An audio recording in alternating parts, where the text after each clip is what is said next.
વિસ્તારમાં માળિયા વરનાળિયા શક્તિ સોસાયટીમાં જે આ ભાઈના ઘરે છે નટુભાઈ. શું નામ તમારું? નટુભાઈ. નતું. હા, નાગ કેટલા ટાઈમ થયા છે અત્યારે? અત્યારે જ આવ્યો છે. અત્યારે 15-20 મિનિટ જેવું થયું ને? તો કાંઈ વાંધો નહીં. હવે કયો સાપ છે આપણે જોઈ કન્ટિન્યુ રહેજો. ચાલો. હા. ક્યાં જશે?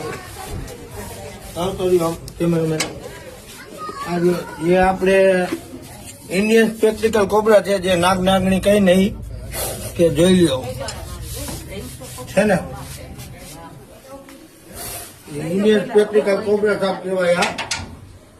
જે હવે આપણે એને વ્યવસ્થિત રીતે રેસ્ક્યુ કરી અને જંગલ વિસ્તારમાં મૂકી આવશું. ભલે આપણે જંગલ નથી પણ જે વીડી વિસ્તાર હોય ને અહીંયા આપણે વ્યવસ્થિત રીતે એને મૂકી દઈશું, જ્યાં એનો ખોરાક નહીં મળી જાય એ રીતે. રેડી? જય માતાજી, જય શ્રી કૃષ્ણ. વિડીયો બને એટલો લાઈક શેર ને ફોલો કરતા રહેજો આવા વિડીયો જોવા માટે. જય માતાજી.